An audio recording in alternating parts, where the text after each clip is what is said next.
Y pues ayer nos habíamos quedado en la unidad 7 de Historia de México. Bueno, en su guía de estudio aparece la unidad 7 como Nueva España desde su consolidación hasta su independencia. Ya hablamos un poco del absolutismo ilustrado, ya hablamos un poco del el crecimiento de la Nueva España, consumación, minería, agricultura y ganadería. Ahora vamos a hablar del desarrollo y consumación de la independencia. Yo creo que esta es la parte más larga dentro de todo de esta unidad, ¿ok? Muy bien. Ah, dicen que me escucho entrecortado. Avísenme o quizás soy yo. Eh, por favor, confirmen si si se escucha. Bueno, yo aquí tengo un programa en el que no me puedo escuchar, pero aparece todo lo que hablo y funciona normal. O sea, se supone que el micrófono está funcionando normal. Entonces yo creo que en este caso a lo mejor es tu conexión de internet. Eh, pues bueno, vamos a continuar. Hoy estamos a 30 de julio de 2020. Yo les había dado un aviso el día de ayer que con mi PEMS recorre una semana el examen de admisión.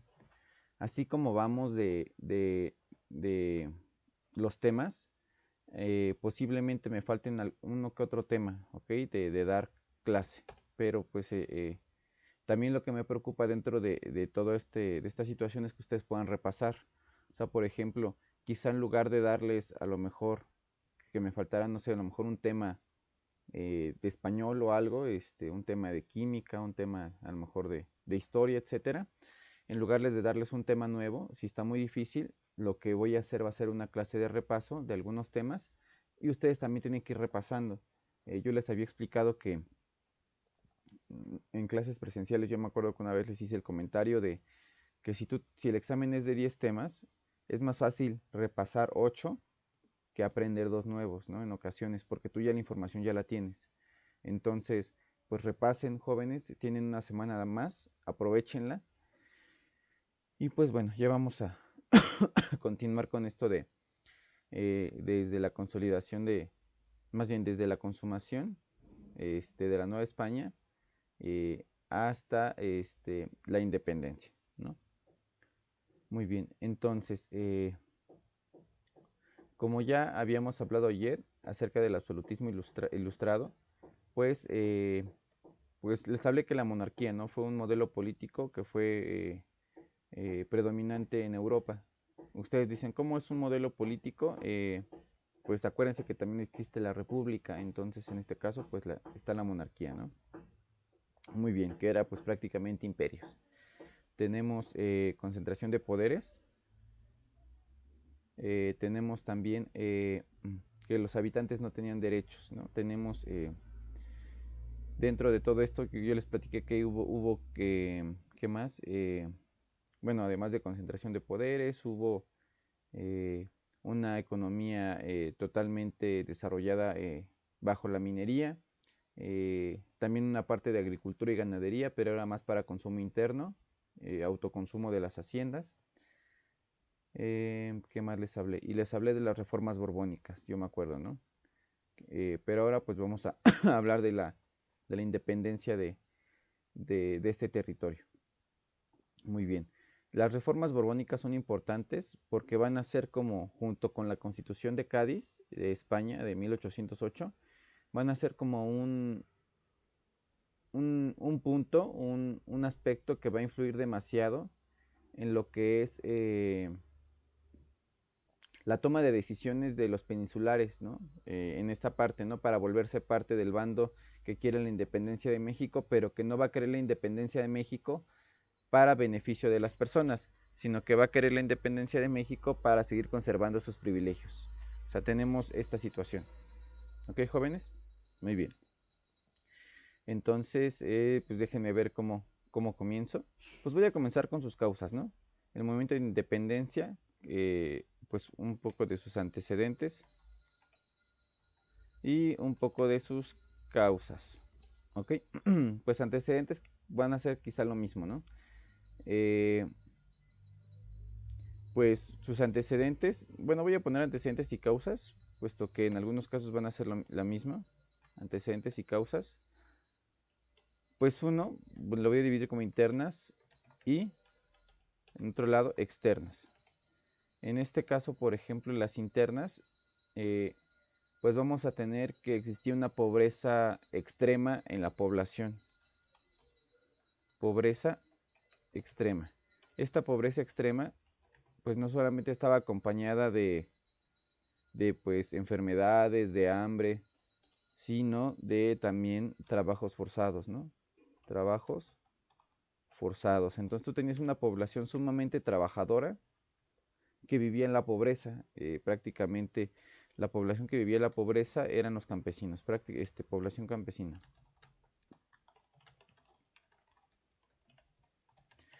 Em, entonces, pues prácticamente cuando ustedes leen el libro bueno, de México Bárbaro, yo también me imagino que las mismas condiciones estaban en la colonia, ¿no? Había pueblitos bueno, en el libro de México Bárbaro que te habla del Porfiriato, eh, cuando la gente de tanto trabajar se moría, ¿no? Al año de que la metían a los trabajos forzados a los 2 años, y luego pues la dejaban libre, pero simplemente para que se muriera, ¿no? Entonces hablamos de pobreza extrema, pero en esta parte de los trabajos forzados, pero hablamos de una explotación inimaginable, ¿no? Una explotación grandísima por parte de los españoles y de los peninsulares, ¿no?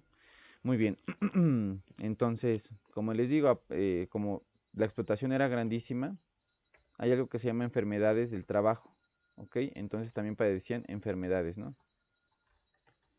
Entonces, estos son aspectos de la población. Entonces, la población parecía prácticamente estas situaciones. Actualmente sigue padeciendo algunas de ellas, ¿no? Por ejemplo, enfermedades del trabajo, incluso desde la chica que está trabajando en el Walmart, está parada todo el día, puede presentar lesiones en la columna. Un maestro de tanto preocuparse por sus alumnos o de tanto hacer corajes o preocupaciones, pues le da diabetes. Un soldador, por ejemplo, al estar todo el tiempo con el humo de la soldadura, pues los pulmones se le ponen negros. O sea, hay distintas enfermedades del trabajo, pero aquí hablamos de que pues te morías prácticamente por trabajar 16 horas diarias, por estar en pobreza y siendo un pueblo trabajador. O sea, eran condiciones prácticamente de esclavismo. Entonces, era lo que les comentaba la clase pasada, que me sorprende mucho esta situación, ¿no? De la iglesia, ¿no? Que se daba golpes de pecho, vamos a evangelizar, pero el argumento era puramente económico. Querían explotar la población para obtener beneficios económicos, ¿no? Muy bien. ¿Qué más tenemos aquí? Eh, pues dentro de, estas ya van a ser más generales.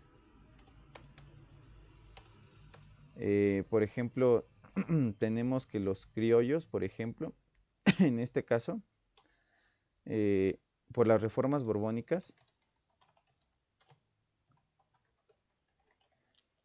los criollos fueron menospreciados. Ok, entonces, borbónicas. Voy a poner con mayúscula reformas borbónicas. Sin embargo, las reformas borbónicas vamos a tener lo que fue una causa como externa porque venían de España. Ok. Bueno, yo lo voy a ubicar en causas externas. Pero esto de que los criollos fueron menospreciados, pues ya se hacía desde antes de las reformas borbónicas. Y eso pues obligó a que se unieran con la población, ¿no? Y se creara este sentimiento de nacionalista. Una de las causas externas, por ejemplo, es que en 1808 Napoleón, Napoleón Bonaparte invade España, ¿ok? Entonces, esto fue una característica importante dentro del movimiento de independencia, bueno, una causa, un antecedente. ¿Por qué razón? Desde 1808 o desde antes ya había movimientos como de insurrección, pero las autoridades de la Nueva España tenían cómo perdón, cómo someter esos movimientos de emancipación. Cuando Napoleón Bonaparte invade España, prácticamente la gente que administra y que gobierna la Nueva España, el virrey, se queda solo porque el rey tiene que defender su territorio. O defiende España o le ayuda a la Nueva España. Entonces le cortaron una mano al virrey, ¿no? Que tropas de los españoles, etcétera. Entonces esto fue una característica por la cual pues se aventaron, ¿no? Prácticamente a hacer el movimiento de independencia. A ver, déjenme ver qué más me hace falta. Pues bueno, también voy a poner, ¿no? Consecuencias, ¿no? Aquí, consecuencias. Una de las consecuencias, bueno, conforme vaya hablando, a lo mejor voy a poner causas internas, externas, algunas consecuencias, ¿no? Esta es una de las consecuencias que mejor voy a tratar de ir en orden. Ustedes saben que todo movimiento bélico trae como una de sus consecuencias las muertes de muchas personas. Aquí pues tenemos que, desde que también murieron personas criollos, ¿no? Que sí querían un movimiento, que sí creían en la unidad nacional, etcétera, vamos a tener también que dentro del movimiento había personas que no lo querían, que simplemente querían conservar sus privilegios, ¿ok? Muy bien. Entonces, muy bien. Otras de las causas externas que se me están olvidando, además de las reformas borbónicas, son unas que vimos en Historia Universal. Eh, la ilustración. Las ideas jóvenes son algo muy complejo. En ocasiones las ideas determinan comportamientos sociales por siglos. En este caso, imagínense, yo les planteo la siguiente situación. Quizá no pasa tanto como yo se los digo, pero quizá tenga algo que ver con el comportamiento, perdón, el comportamiento de la sociedad mexicana.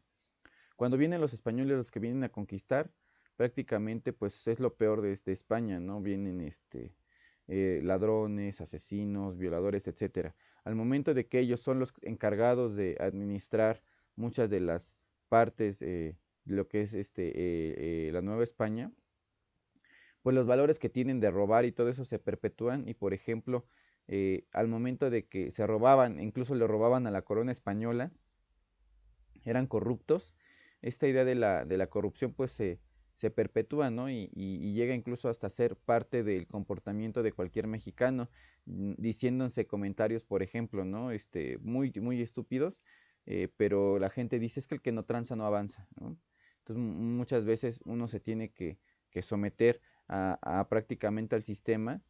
¿Para qué? Pues para avanzar, para tener trabajo, etcétera. Pero les digo, son ideas muy marcadas. Eh, Pero bueno, la corrupción no es todo el problema. Es una parte del problema, pero no es todo. Hay problemas más grandes, ¿ok? Muy bien. Otra causa, aparte de estas ideas de la ilustración, a pesar de que la gente no sabía leer, etcétera, a pesar de que se traficaron los libros de la enciclopedia que fueron editados, ¿no? Reunidos por Denis Diderot, como lo vimos en Historia Universal. A pesar de eso se difundían las ideas, panfletos en todos lados, etcétera, sobre estas nuevas ideas, ¿ok? Muy bien. ¿Qué más tenemos como causas? Pues tenemos, para empezar, la independencia de las 13 colonias de Norteamérica. La independencia de las 13 colonias de Norteamérica fue en 1776, puede ser posible pregunta de examen. En la independencia de las 13 colonias de Norteamérica, ese territorio que muchos lo veían como débil, etcétera, respecto a Inglaterra, ¿no? Obviamente débil respecto a Inglaterra, se pudo independizar, les pudo dar revés, entonces eso fue como algo muy importante. Imagínense que no sé, los mexicanos empezaran a crear celulares, tecnología y dijeran en toda Latinoamérica, pues nosotros también podemos ser autónomos tecnológicamente y lo vamos a hacer. Entonces es como una epidemia, ¿no? A veces empieza a imitar tanto lo bueno como lo malo, ¿no? También tenemos otro aspecto importante, la Revolución Francesa, de la que ya estuvimos hablando, para que se lo aprendan rápido es 1789. Ah, quién sabe qué pasó aquí. 1789. Ese fue el año de la Revolución Francesa. ¿Ok? Muy bien, déjenme ver ¿Qué más les puedo hablar acerca de todo esto? Bueno, después se da, pues, las reformas borbónicas pues, se dan antes, junto con la ilustración. Bueno, la voy a poner como por acá. Y precisamente cuando Napoleón invade España, pues se dan muchas cosas ahí, ¿no? Me parece que se le obliga a renunciar a Carlos IV al trono español y se queda su hijo Fernando VII como heredero. De hecho, les digo, cuando comienza la independencia de México, Miguel Hidalgo agarra un estandarte de la Virgen de Guadalupe y dice que pues México se va a independizar, pero también lo va a hacer a nombre de Fernando VII, ¿ok? Muy bien, entonces, déjenme ver qué más. Em,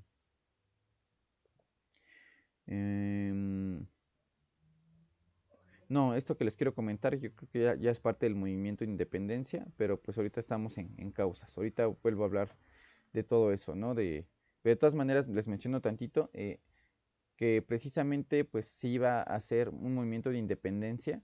De hecho, estaba la conspiración de Querétaro. Esta conspiración de Querétaro estaba planeada para llevarse a cabo en octubre. Sin embargo, como fueron descubiertos, pues se tuvo que adelantar para septiembre. ¿Ok? Entonces, pues vamos a seguir viendo estas causas. Napoleón Bonaparte invade España, entonces le deja eh, dejando sola a las autoridades de la Nueva España, ¿ok? Muy bien. Ya dije reformas borbónicas. Bueno, ahora vamos con otro tipo de causas, ¿no? La pobreza extrema que sufrió la población campesina, trabajos forzados, explotación grandísima, enfermedades. Obviamente todo esto por abusos de los españoles, ¿ok? Todos estos eran abusos de los españoles. Por ejemplo, eh, me parece que también había una figura que se llamaba las alcabalas, ¿no? Bueno, voy a poner aquí alcabalas también, ¿no? La hacienda, tenemos la encomienda, o sea, tenemos diferentes figuras, pero ya hablé de la hacienda la vez pasada, ya hablé también de la encomienda, que eran territorios que le encargaban a determinadas personas. Hacienda.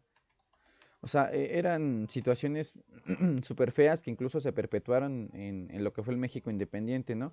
En las haciendas, por ejemplo, hay costumbres que se llama el derecho de pernada. ¿Qué es el derecho de pernada?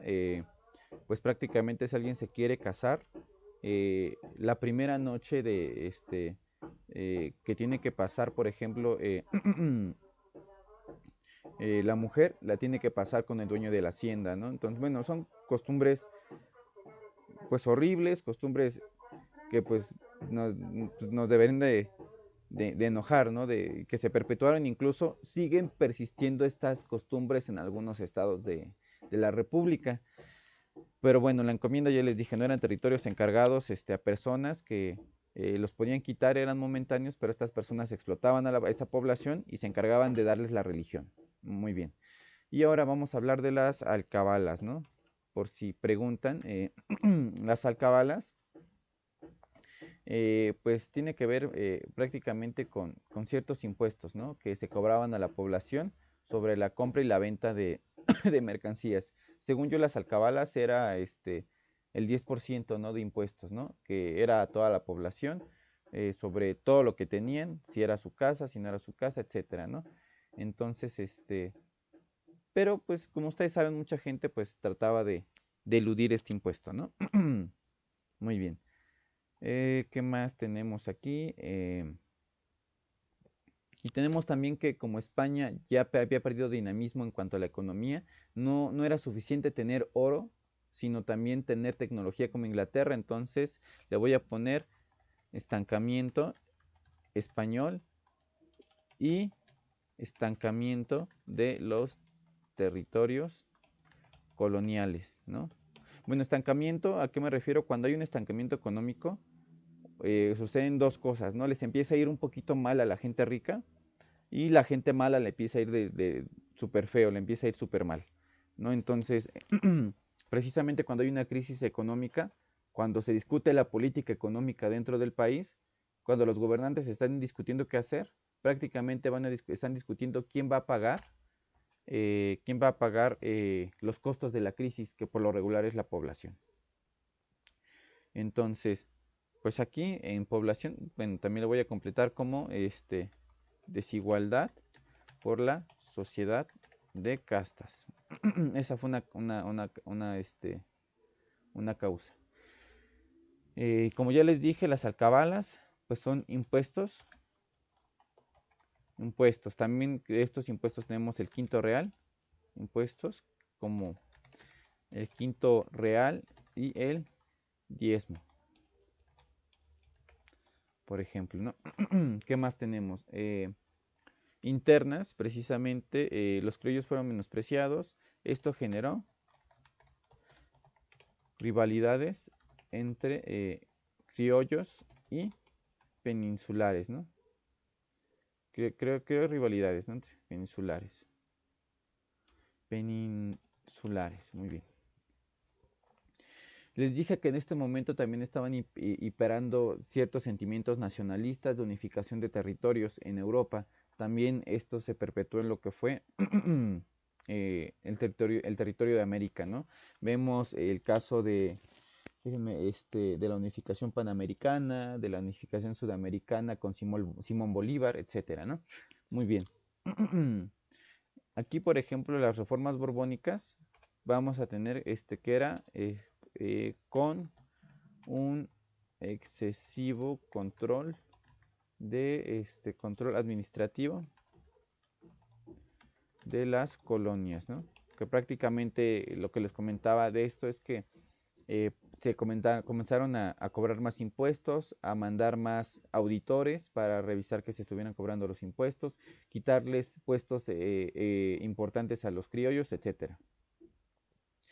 Aquí, pues, como siempre vamos a tener en la pobreza, enfermedades, trabajos forzados, obviamente iba a existir una falta de libertades, ¿no? Falta de libertades en la población. Muy bien. ¿Qué más? Bueno. Déjenme ver que no se me está olvidando nada. Pues yo creo que no, ¿eh? Yo creo que no. Ya no se me olvida nada. Sin embargo, a lo mejor les pueden preguntar, aquí es mi miedo, no solamente causas internas, sino causas externas. Y por ejemplo, si les preguntan causas, además de internas y externas, les preguntaran políticas, bueno, sociales, por ejemplo. Sociales tenemos pues, la pobreza, trabajos sociales, una explotación grandísima, enfermedades por parte de esa explotación, esos son sociales, ¿no? Políticas, falta de libertad de expresión, la voy a poner en negro, políticas. La ilustración, pues lo voy a poner como algo político. Las reformas borbónicas también fueron algo político. La independencia de las 13 colonias, la Revolución Francesa, vamos a tomarlo como político, ¿no? Y ya que sea las haciendas, estancamiento español, lo podemos tomar como causas económicas, ¿no? ¿Qué más? Explotación, estancamiento español. Pues la explotación también, quizá, aunque la explotación ya está hablada aquí, pues también puede ser una causa económica. Eh, ¿Qué más puedo hablar? Entonces ustedes tienen que tener la capacidad para poder separar, ¿ok? Para poder separar lo que es las causas internas y las causas externas. Muy bien.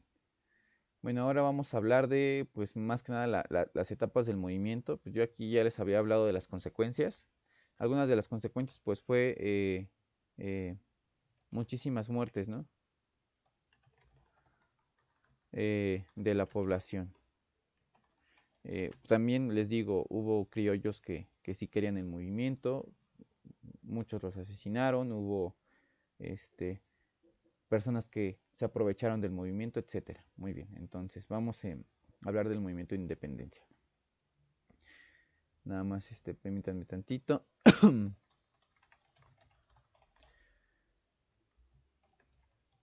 Muy bien.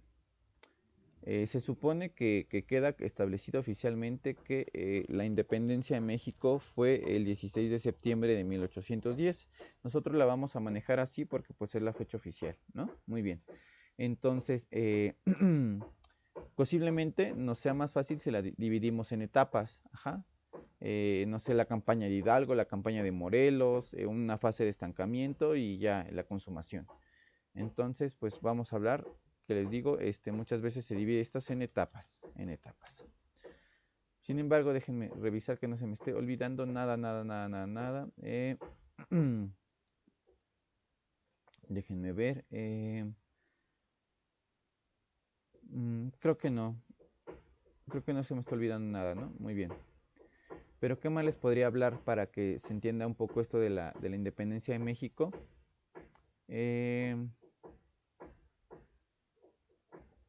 No, yo creo que ahorita lo comento ya cuando estemos hablando ya de las fases de las etapas. Entonces, pues tiene que ser mencionada la conspiración de Querétaro, ¿no?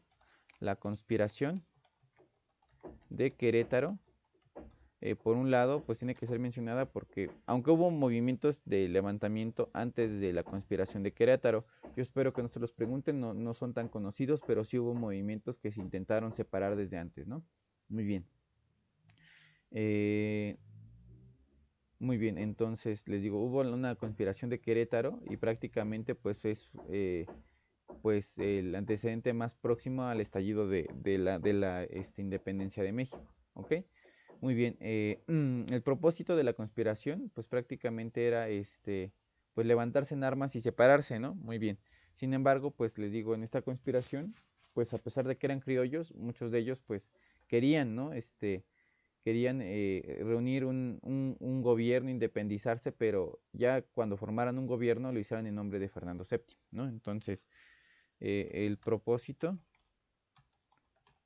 de la conspiración eh, sí era separarse, pero también era formar un gobierno a nombre de Fernando VII, ¿no? Que es el hijo de Carlos IV. Bueno, o sea, les digo, aquí era el nombre de Fernando VII, quizá porque ya lo habían hecho renunciar en España, ¿no? Los franceses. Muy bien, ¿qué más les puedo decir acerca de esto? Eh, pues sí, también hubo, cuando los españoles invaden, España, también hubo una tipo junta por parte de lo que era la población que vivía peninsular aquí en México para establecer un gobierno en la ausencia del rey, ¿no? Establecer este, ese gobierno. Muy bien. Ya después tenemos, aquí le puse consecuencias, esta todavía ni hablo, lo voy a poner acá abajo. ¿Qué más vamos a tener? Vamos a tener la siguiente situación. Déjenme ver si no me hago bolas, ¿no? Muy bien, entonces creo que ya me hice bolas aquí con la redacción. Esto lo voy a borrar. Muy bien. Esto incluso no solamente fue parte de la conspiración de Querétaro, sino que les digo también, la población hizo sus juntas para establecer un gobierno en nombre de Fernando VII. Pues tenemos que el 16 de septiembre, esto sí es importante, septiembre de 1810, Miguel Hidalgo hizo, participó, bueno, le voy a poner, hizo el grito de Dolores en Guanajuato, ¿no? Que prácticamente fue un llamado para rebelarse del yugo de los españoles, ¿no? De los abusos de los españoles. Sin embargo, pues como les digo, ¿no? Lo hizo en nombre de Fernando VII, ¿no? Eh, ¿Qué más les puedo hablar? Les digo, este movimiento estaba preparado para octubre, pero, pero fue descubierto. Muy bien. Eh, Hubo batallas importantes. De las batallas importantes tenemos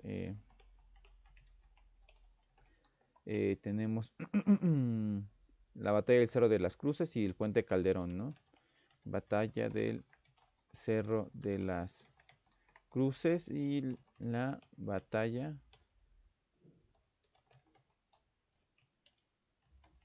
del puente de Calderón. Muy bien. Bueno, aquí en la batalla del Cerro de las Cruces, creo que aquí Hidalgo comenzó ganando, ¿no? Por un lado, ¿no? Ya creo que en la batalla del puente Calderón ya Hidalgo pierde, ¿no? Eh, ay, déjenme pensar que se me está olvidando. Muy bien, permítanme. Bueno, pues, ¿qué les puedo decir? Había distintos periódicos para poder difundir este tipo de ideas, ¿no? La difusión de este tipo de ideas, por ejemplo, de independencia, de ilustración, me parecía que había un periódico que se llamaba, lo dejo aquí nada más, periódico, este periódico se llamaba El Despertar Americano. El Despertador me parece americano. O sea, fíjense, la gente no sabía leer y un periódico era súper importante, ¿no? La transmisión de información. Actualmente nosotros sabemos leer y pues casi ni leemos, ¿no? Pues es preocupante, ¿no? ¿Qué más les puedo hablar? Eh, em, pues prácticamente la campaña de Hidalgo no duró demasiado. Pues Allende, Hidalgo, Aldama, que era con los que él estaba, eh, por ejemplo, fueron fusilados, me parece que en 1811. Entonces les digo aquí, le voy a poner campaña de Hidalgo. Prácticamente no duró demasiado. Te digo, estaba la batalla del Puente de las Cruces. Pero ya lo que fue, les digo, este, Hidalgo, Allende y Aldama, que son los más conocidos, ya fueron fusilados en 1811. Ok, muy bien. Y de ahí comienza lo que es la campaña de Morelos, ¿no? Entonces, aquí les puse que pues la batalla de las Cruces, en la batalla de Puente Calderón, fue cuando pues fue derrotado Hidalgo, ¿no? Me parece por el general Félix María Calleja, ¿no? Muy bien, entonces, pues déjenlo coloco aquí. El Puente Calderón estaba en Guanajuato, perdón, en Guadalajara, ajá. Eh, pues prácticamente son emboscados y pierden la batalla para posteriormente ser fusilados, ¿no? En este punto que les puse, ¿no? Perdón, muy bien. Ahora, por otro lado, tenemos, bueno, campaña de Hidalgo, lo voy a poner aquí negritas.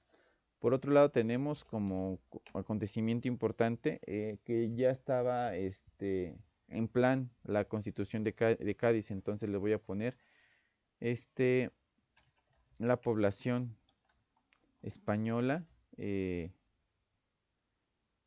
quiere instaurar o quiere aplicar, perdón, la Constitución de Cádiz, ¿ok? Aquí esta Constitución de Cádiz trataba de retomar prácticamente no solamente el territorio español, sino a los demás, ¿no? Muy bien. Sin embargo, esta Constitución de Cádiz, pues, fue como detenida y se quiso y solamente fue aplicada hasta después. Muy bien. Pero ahí dejamos la Constitución de Cádiz. Ahora voy a poner la campaña de Morelos. Me faltó una M, campaña de Morelos. En la campaña de Morelos, pues vamos a tener las siguientes situaciones, ¿no? Pues desde mi punto de vista, la campaña de Morelos fue como una campaña de mayor ganancia, como de mayor resistencia, ¿no? Dentro de todo el movimiento de independencia. Tenemos que Morelos pues también estaba muy interesado en lo que fue el movimiento, tanto que a nivel ideológico, bueno, o pudo plasmar ideas. Una de sus ideas que plasmó son, crea los sentimientos de la nación. Los sentimientos de la nación es una obra que pues propone él, en el que pues él plasma sus ideas acerca de cómo le gustaría que se viviera en América, ¿no? Y esto, los sentimientos de la nación, fue como el antecedente a lo que fue la Constitución de Apatzingán. Parece que lleva acento. Fue un antecedente de la Constitución de Apatzingán, que fue, por así decirlo, la primera constitución de México, aunque México todavía no era independiente, ¿no? Esta constitución, pues fue la primera antes de que México fuera independiente. Sin embargo, pues no se usó. Y después de que se hizo esta constitución, Morelos fue apresado y fusilado en Ecatepec, ¿no? Luego Morelos fue fusilado en Ecatepec. Me parece que esto fue en 1815. 1815. Yo 5. 15. Perdón. Muy bien. Vamos. Bueno, voy a ver qué más me hace falta dentro de todo esto. Porque creo que sí me quedó muy cortito esto. Yo creo que faltan más, ¿no? Más cosas. Entonces, desde este momento, desde la campaña de Hidalgo, Morelos ya se había adherido al movimiento, ¿no? Al movimiento de Hidalgo. Sin embargo, pues, bueno, aquí le voy a poner que estaba Félix María Calleja. eh, Félix María Calleja era general de los realistas, o sea, los insurgentes. Aquí hay dos bandos. Los insurgentes, pues son Hidalgo, ¿no? Los que se están rebelando. eh, pero los realistas son estas personas que luchan para que España no pierda sus privilegios, ¿ok? Entonces Félix María Calleja era un general español, y precisamente Félix María Calleja fue quien pues logró derrotar a Hidalgo, ¿no? Creo que lo derrota primera vez en San Jerónimo, pero ya después en el Puente de Calderón ya no pudo hacer nada. Creo que otro aspecto importante de Hidalgo, en la campaña de Hidalgo, se me está olvidando, a lo mejor les preguntan. Hidalgo decreta abolida la esclavitud, decreta la abolición de la esclavitud. Muy bien, creo que ese dato se me estaba olvidando, ¿no? Muy bien. eh, ¿Qué más? ¿Qué más? ¿Qué más? ¿Qué más? Y ya, fue hasta 1811 donde precisamente se pierde en la batalla de Puente Calderón. Aquí también lo voy a poner en 1811. ¿Qué más? ¿Qué más se me está olvidando? Y sí, fueron fusilados. Me parece que fue en lo que fue junio. Junio más o menos por estas fechas, más un mes, pero de hace muchísimos años, ¿no? Fueron en junio, y en julio, ¿no? En julio, porque creo que Hidalgo ya fue fusilado en lo que es julio, ¿no? De hecho, creo que precisamente, no sé si exactamente Hidalgo fue fusilado el día de hoy, 30 de julio de 1811, si no me equivoco. De hecho, permítanme, lo voy a buscar, porque a veces uno pues, hace bolas con tantas fechas. Voy a poner fusilamiento de Hidalgo. De hecho, cuando se fusila Hidalgo y se fusilan todas estas personas que participaron en el movimiento, lo que hacen, como el movimiento comenzó cerca de la Alhóndiga de Granadita, se dice que les cortaron la cabeza y que pusieron sus cabezas en, en estos lugares para que la gente viera que si se rebelaban, eso es lo que les iba a pasar, ¿ok? O sea, quisieron llevar miedo a la población prácticamente. Creo que sí fue el 30 de julio, déjenlo busco bien. Dice, al amanecer del 30 de julio fusilaron al cura caudillo de la rebelión insurgente. Sí, fue precisamente hoy, con razón dije, fue en julio, junio, julio. En julio sí fusilaron a lo mejor al Dama Allende. Hidalgo fue hasta el 31 de julio, ¿ok?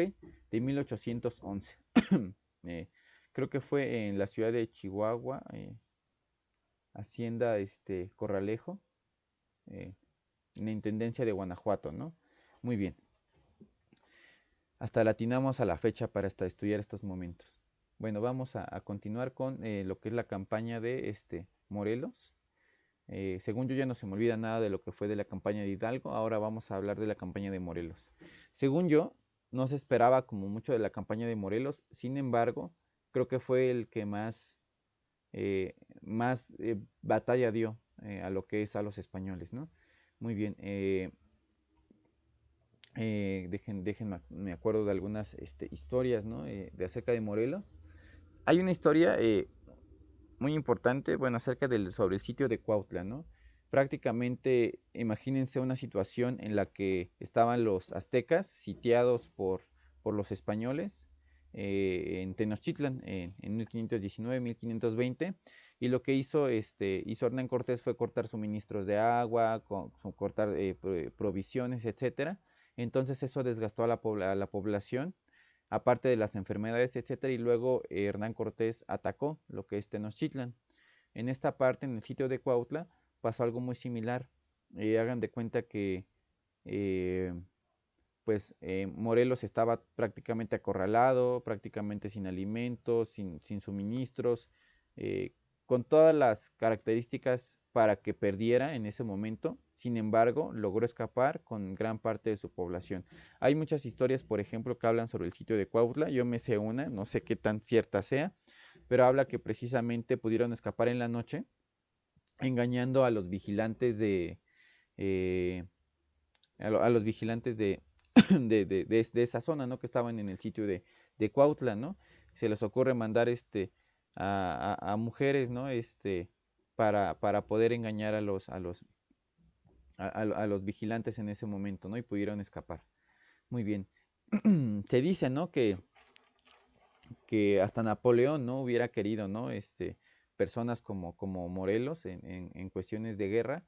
Sin embargo, pues yo creo poco probable que, pues a lo mejor Napoleón hubiera conocido las hazañas de Morelos, pero, o sea, son tan importantes las hazañas de Morelos que hasta se dice esto, ¿no? No sé si sea verdad, pero se dice, le digo por las hazañas de Morelos, ¿no? Eh, ¿qué les puedo hablar? A ver, de Morelos, a ver, pues Morelos comenzó a ganar batallas. Me parece que una de las primeras batallas que gana, los gana junto con los hermanos Galeana, ¿no? De las tropas insurgentes, cuando se empieza a apoderar de lo que es la ciudad de Puebla. Entonces, le voy a poner primeras batallas ganadas. Fueron con los hermanos Galeana. eh, eh, cuando se apoderó de algunas ciudades o lugares, lo voy a poner localidades de Puebla, localidades de Puebla. Muy bien, qué más en la campaña de Morelos? Bueno, esto fue en 1811, según yo, ¿no? Luego comenzando, 1811. Luego de ahí vamos a tener el sitio de Cuautla, precisamente se me estaba olvidando, ¿no? El sitio de Cuautla. Sitio de Cuautla, en lo que es ahorita Morelos. Prácticamente lo que hizo Félix María Calleja es sitio de Cuautla. Félix María Calleja acorrala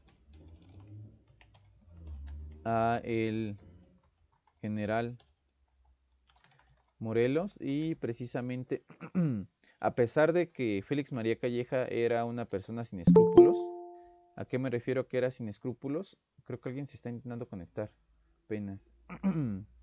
Era una persona sin escrúpulos.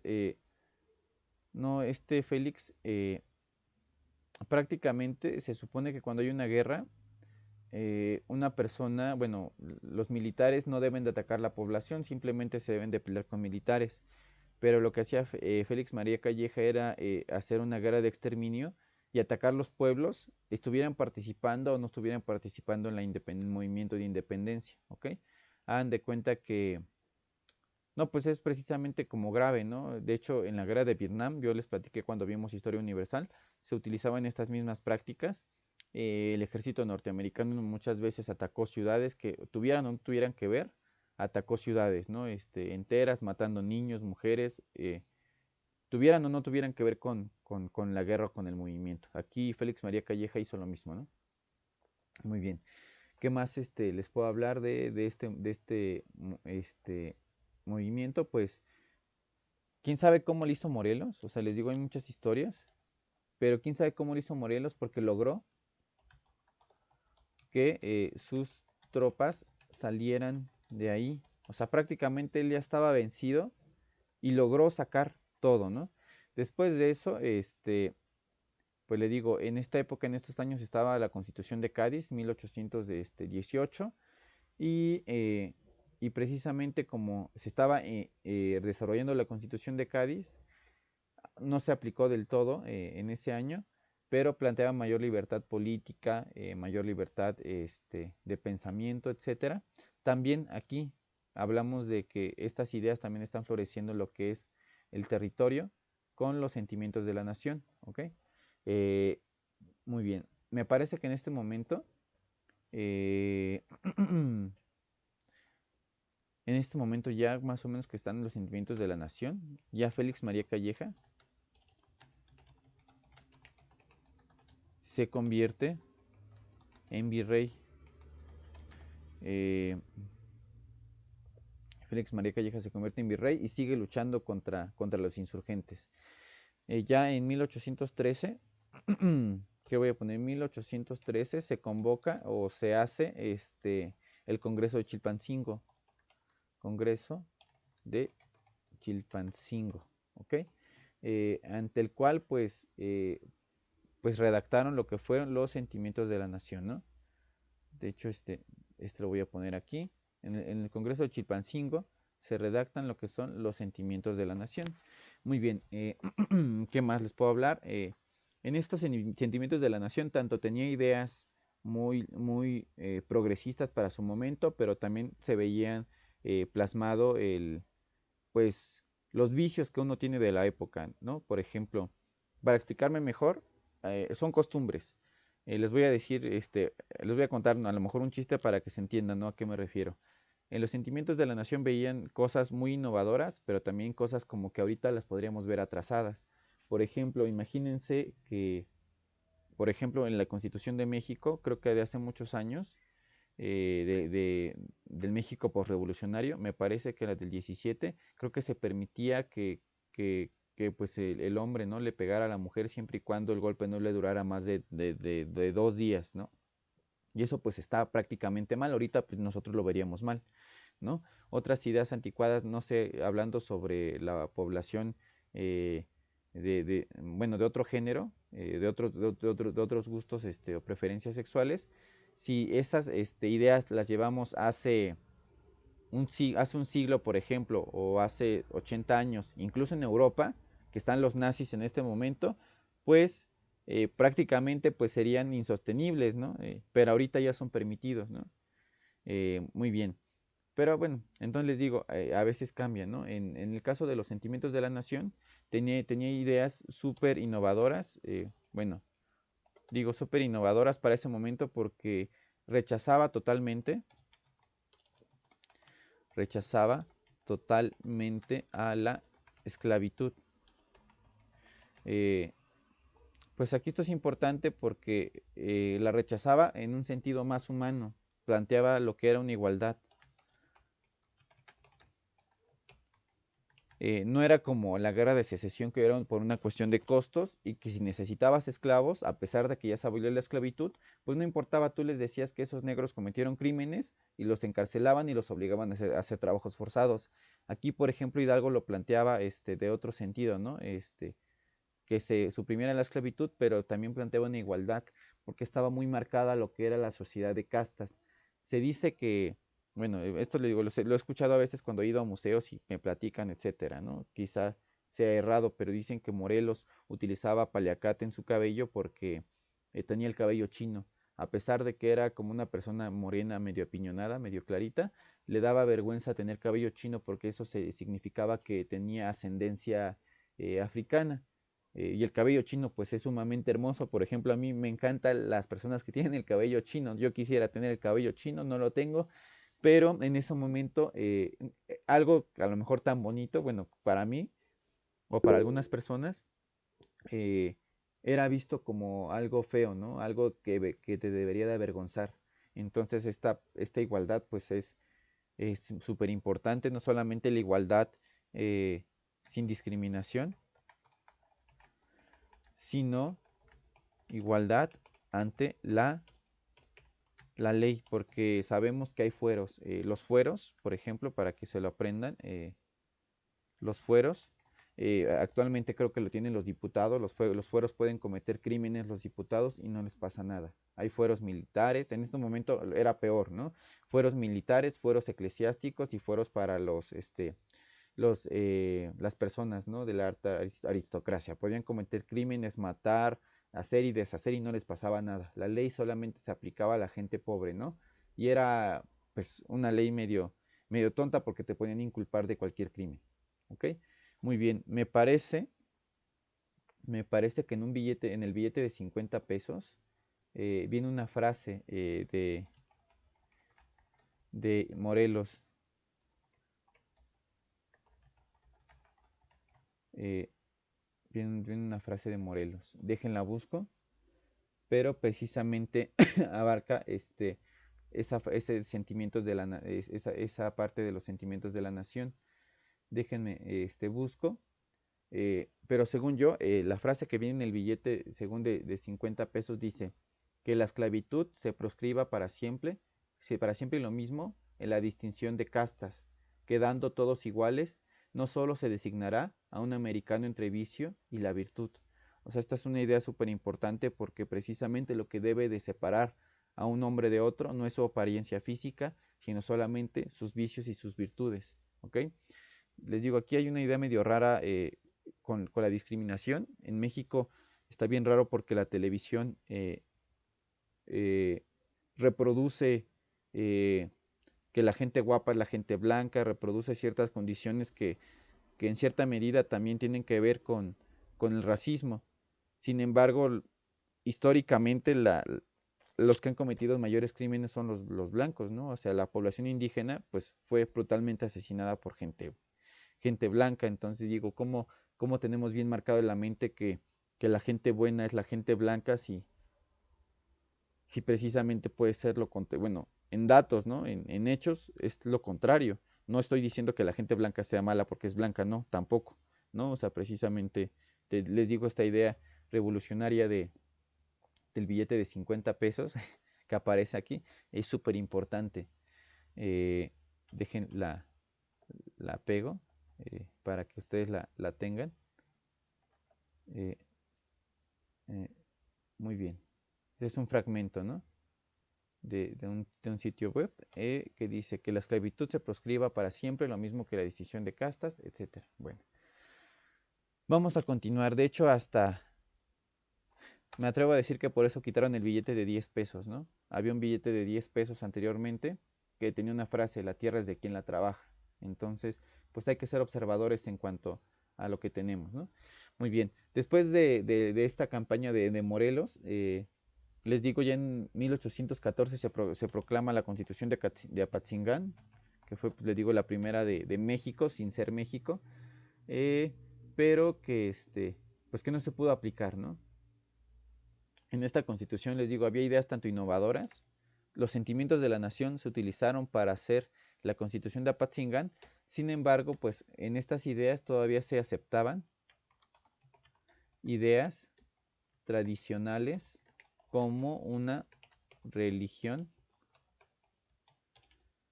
eh, religión, una religión oficial, ¿no? Por ejemplo, también ciertos privilegios, para los terratenientes, para los militares y también para, claro, y para el clero, ¿no? Muy bien. Entonces, aunque se pronunciaba, ¿no?, en favor de la independencia. Entonces tenemos, pues, ciertos documentos importantes. Tenemos Sentimientos de la Nación, 1813, Constitución de Apatzingán, 1814, y pues yo creo que hasta ahí dejamos la campaña de Morelos, que hasta que fue fusilado en Ecatepec. ¿Qué más? Pues sí, les digo, desgraciadamente los hermanos Galeana fallecen, los asesinan. Después, pues llega pues encarcelan a Morelos, y pues lo vuelven prisionero, lo excomulgan y lo fusilan en San Cristóbal Ecatepec. Lo voy a poner San Cristóbal Ecatepec. Muy bien. ¿Hasta hay dudas, jóvenes? Muy bien. Vamos con una etapa. Lo voy a poner etapa como de... Una etapa de casi resistencia. Le voy a poner la etapa de resistencia de la independencia. Aquí en esta etapa de resistencia de la independencia, prácticamente como ya se quedan sin un líder claro. Por ejemplo, en un primer momento era Hidalgo, en un segundo momento fue Morelos.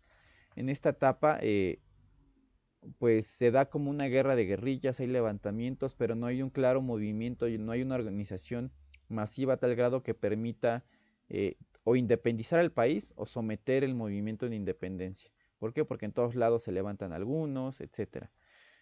Quizá aquí será importante que mencione a Vicente Guerrero. Vicente Guerrero mantiene la lucha mediante una guerra de guerrillas en el sur del país. Ajá, en el sur del país. Aquí, ¿qué pasa? Ay, pues en el sur del país.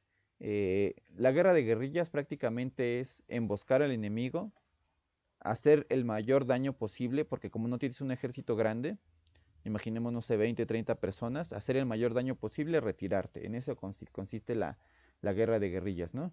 En el sur del país tenemos, por ejemplo, lo que es las costas de Guerrero, costas de Guerrero, pues sí, que es prácticamente Acapulco, ¿no?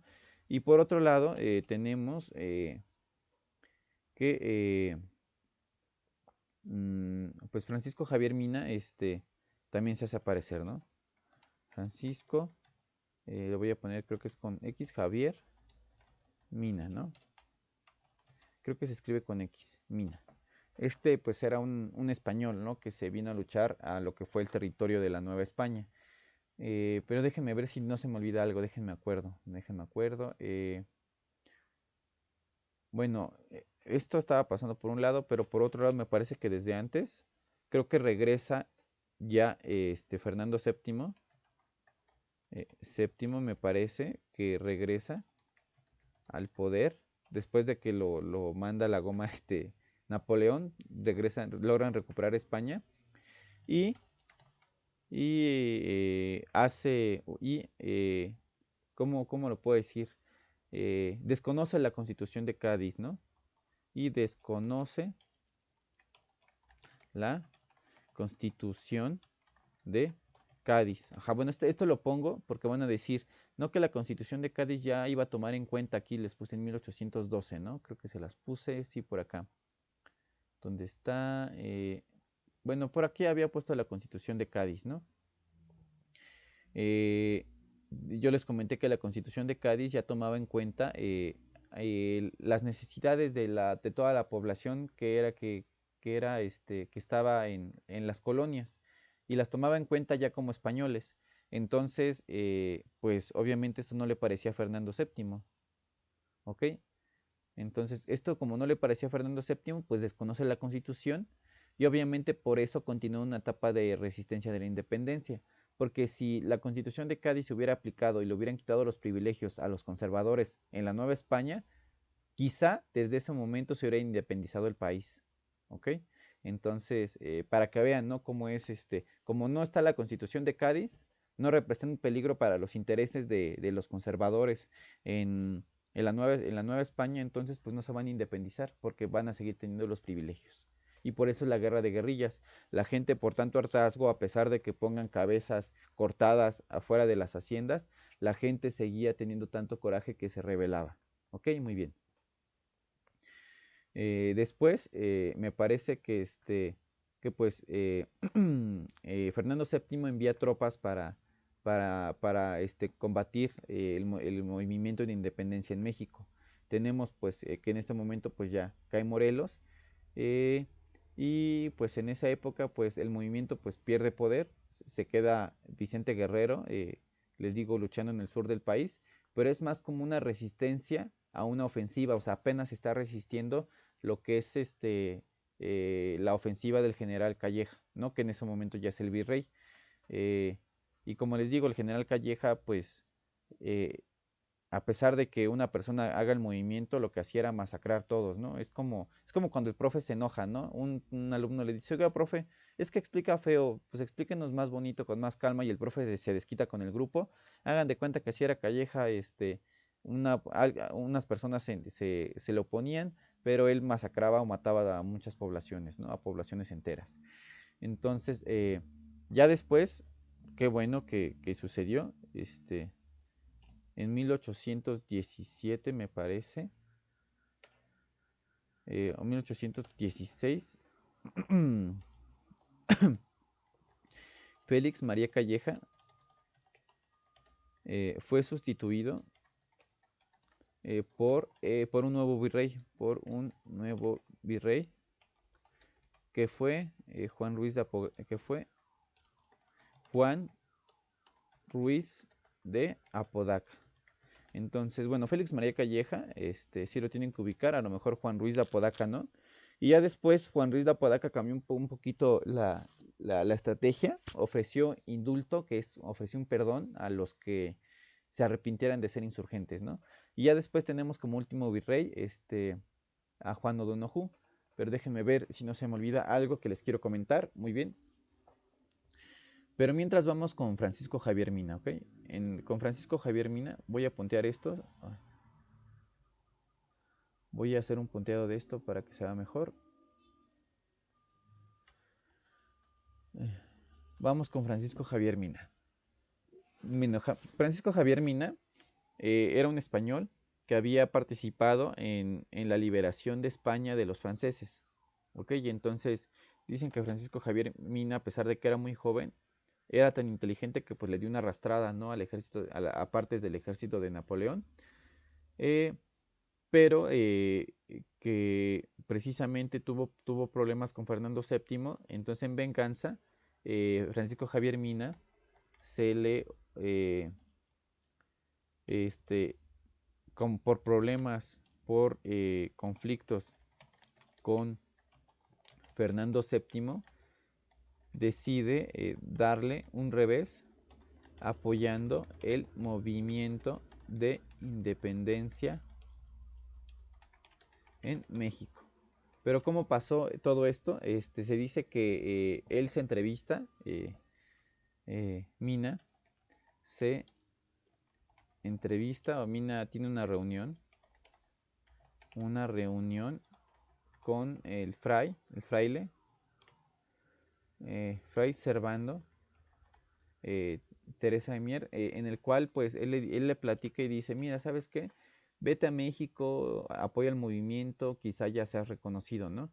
Sin embargo, pues viene Francisco Javier Mina y las condiciones que tiene eh, en su ejército en España son diferentes a las que tiene aquí en México, ¿no? A lo mejor un ejército más desorganizado, un territorio diferente, con sierras, con montañas, etcétera. Un territorio muy, muy, muy grande, a diferencia del de España. Entonces, pues no, prácticamente así como llegó, peleó y así fracasó, ¿no? Entonces, pues lo voy a poner, pero fracasó. Pero fracasó. Se supone que todas estas ideas que estamos viendo, ustedes las ven en la primaria con mucho detenimiento, ¿no? Bueno, se supone que las vemos en la primaria, ¿no? Entonces les digo, me estoy dando solamente un punteado de algunas características. Muy bien. ¿Qué más tenemos? Eh, Déjenme ver qué más cosas pasaron ahí, que sean como muy, muy importantes. Pues yo creo que hasta ahí sería como la etapa de resistencia. Ahora vamos con la parte de la consumación. Consumación de la independencia. ¿Ok? Entonces les digo, esta es la parte más larga. A mí me hubiera gustado que, por ejemplo, con mi PEMS les diera de manera exacta los subtemas de aquí, ¿no? Para que uno pueda estudiar con más claridad. Quizá aquí hablé poquito, quizá aquí hablé poquito, y aquí pues me estoy extendiendo, ¿no? Les pienso dar a lo mejor los aspectos más importantes. Ya vamos con la consumación de la independencia, pero déjenme ver si no se me está olvidando algo importante.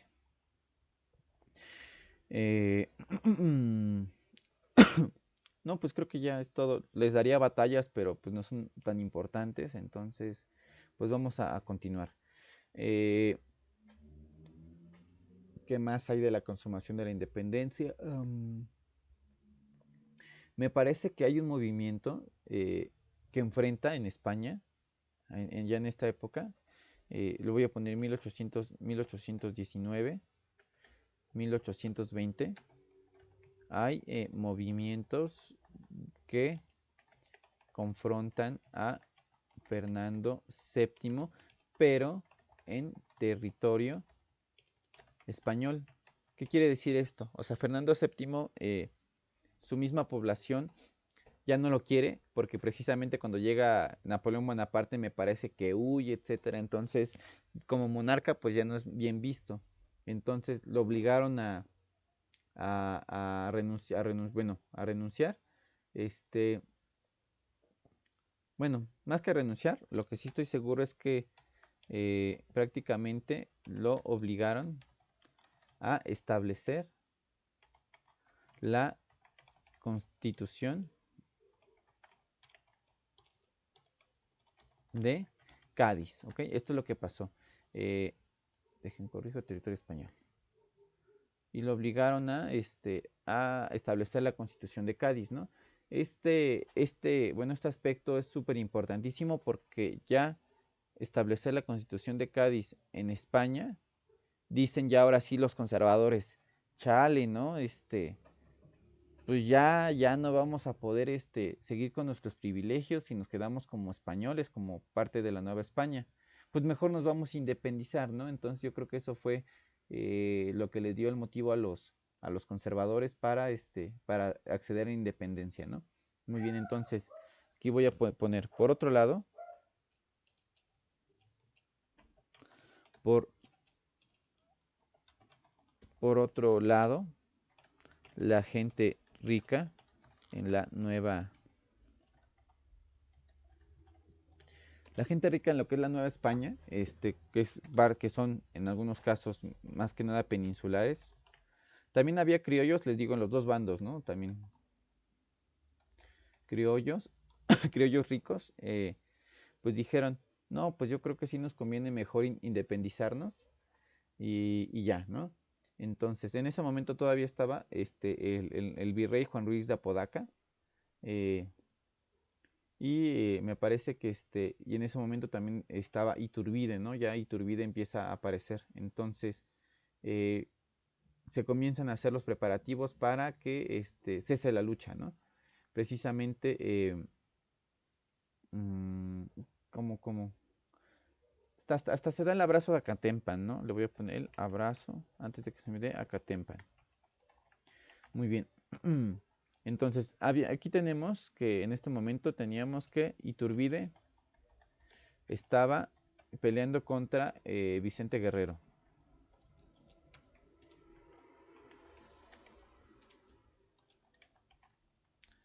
Muy bien, entonces, este es en el sur del país, ¿no?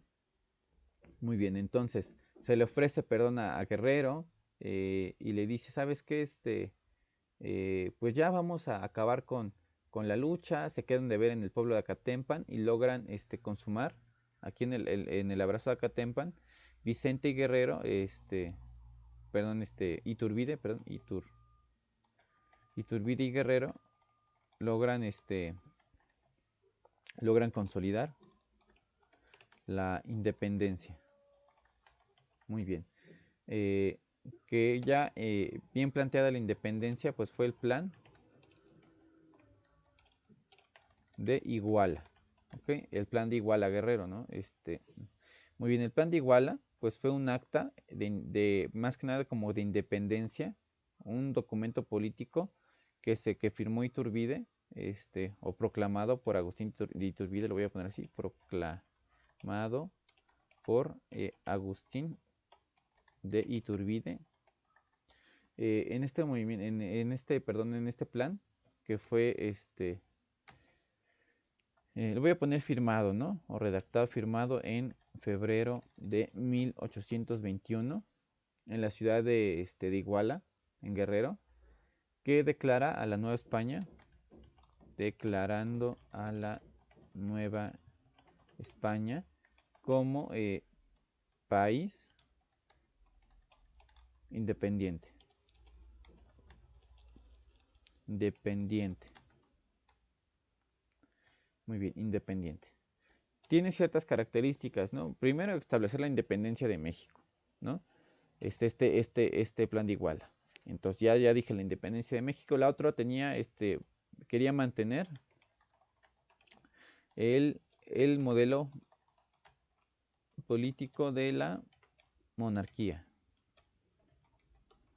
De la monarquía, y si era posible que viniera Fernando VII, ¿no? O sea, ya ni a Fernando VII lo creían en España, le decían, pues vente para acá, que aquí sí te quieren los conservadores, ¿no? O a alguna persona de la familia real, ¿no? Querían también establecer a la religión católica como oficial. Muy bien. Y única, ¿no? Y me parece que pues también tenía como objetivo acabar con la sociedad de castas, pero eso pues permaneció, ¿no? Muy bien. Tenemos como una fase religión. Aquí tenemos religión, tenemos otra, pues la independencia, y tenemos religión, independencia y acabar con la sociedad de castas. Acabar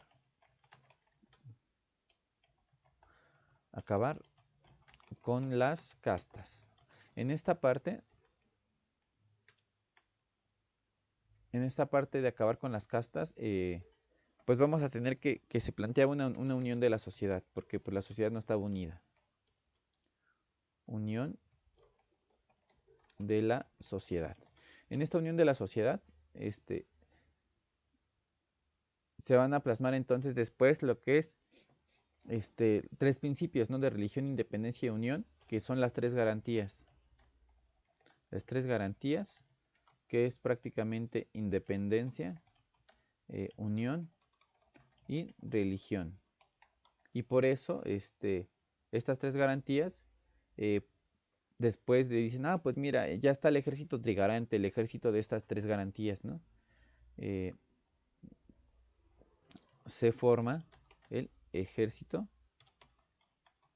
de las tres garantías. ¿Ok? Muy bien. ¿Qué más? ¿Qué más les puedo hablar? Pues el plan de Iguala, más que nada, tiene ciertos artículos. Y también antes de terminar, pues está el Tratado de Córdoba. Tratado de Córdoba. Ajá, muy bien, está el Tratado de Córdoba. Pero ahorita les comento sobre el Tratado de Córdoba. Pero bien, voy a regresar porque creo que ya me quedé eh, con el plan de Iguala, ¿no? Muy bien. Ya después, Tratado de Córdoba.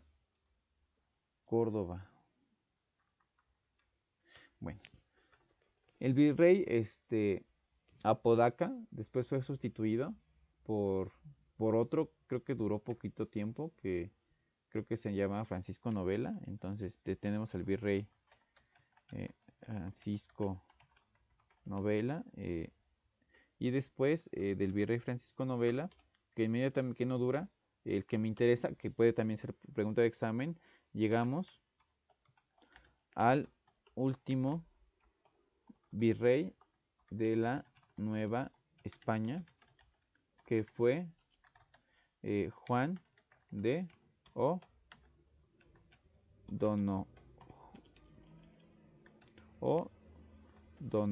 O'Donoghue, ¿ok? Y fue Juan de O'Donoghue que firmó con Iturbide el Tratado de Córdoba. ¿Qué fue el Tratado de Córdoba? Muy bien. Se firma el Tratado de Córdoba. Y en este tratado de Córdoba, sí, me lo reconozco, Córdoba, se establece también lo que es lo que es de manera formal la independencia del territorio de la Nueva España. O sea, bueno, a veces soy muy claro y a veces creo que los confundo. Aquí digo, se establece la independencia del territorio de la Nueva España, pero, o sea, lo que estoy diciendo es que se establece la independencia de lo que hoy es México, ¿ok? Es que en ese momento pues no existía como tal México, muy bien. Entonces a eso me refiero. Si vienen con mi PEMS alguna pregunta, ¿en qué tratado se establece de manera formal la independencia de México? Ustedes pueden poner el Tratado de Córdoba, ¿no? Y también pueden poner, o en qué plan se establece que la independencia debe de ser, pues pueden poner el plan de Iguala, ¿no? Que una cosa es el plan, pero ya este tratado pues tiene un poquito de más importancia. Pero lo importante es que sepan identificar que es lo mismo, ¿no? Y pues ya lo que les digo que ya en 1821, ya en septiembre de 1821, entra el ejército trigarante a la Ciudad de México. La de México. Muy bien. Trigarante, déjenle pongo aquí. El ejército de las tres garantías que hablé, ¿no? Que estaban prácticamente en el plan de Iguala. Entonces se da primero el plan de Iguala y después se da el Tratado de Córdoba. Ok, jóvenes, déjenme ver si no me falta algo más. Y hacemos una recapitulación. Entonces, en febrero de 1821, creo que sí le puse febrero, el plan de Iguala. Ah, sí, febrero de 1821 se firma lo que es el plan de Iguala. Más que nada se pide la independencia, se pide lo que es la religión, la unidad mediante la religión, que se quede la monarquía y que se acabe con un poco las castas, ¿no? Entonces eran las tres garantías. Y ya en ese año pues ya se firma lo que es el Tratado de Córdoba por el último virrey de la Nueva España, ¿no? Muy bien, entonces no sé si han visto imágenes de Vicente Guerrero. Vicente Guerrero es morenito y se supone que Guadalupe Victoria es clarito, ¿no? Entonces para que vean, ¿no? De dónde viene cada uno. Después de esto va a venir una etapa de lo que es el México independiente. ¿Estamos de acuerdo? Entonces, ya la parte del México independiente me parece que ya eh, no la toca no la tocamos en este capítulo, la tocaríamos hasta la unidad 8. Changos, creo que me tardé demasiado en esta unidad 7. Voy a guardar y para pasarles este apunte, se los paso al rato, pero ya me escribí 10 hojitas. ¿Dudas, jóvenes? Les puse, según yo, lo más importante, ¿no? Pero también tienen que poner atención en lo que les platico por si les preguntan o les da información para resolver su examen, ¿ok? Porque, por ejemplo, imagínense que, bueno, yo se los platico, ¿no? ¿Qué monarca impulsó primero las reformas borbónicas, ¿no? Ustedes me dicen, ah, pues es que fue Carlos III y Carlos IV, pero cuando yo se los platiqué, pues quien las impulsó fue Carlos III, quien las continuó fue Carlos IV, ¿no? Entonces, si yo les pregunto, pues, ¿cuál fue un conflicto entre criollos y conservadores de acuerdo con las reformas borbónicas, ¿no? Por la aplicación de las reformas borbónicas. Ustedes saben, pues mira, son todas estas reformas administrativas que le quitaron poder a los criollos. O sea, ya inmediatamente lo manejan incluso sin tener este resumen, ¿ok, jóvenes? Entonces, voy a la sección del chat para preguntarles si hay dudas o no hay dudas. Sí se escucha. Muy bien. Entonces hasta aquí voy a dejar el video del día de hoy. Lo voy a pausar y continuamos con la unidad que sigue.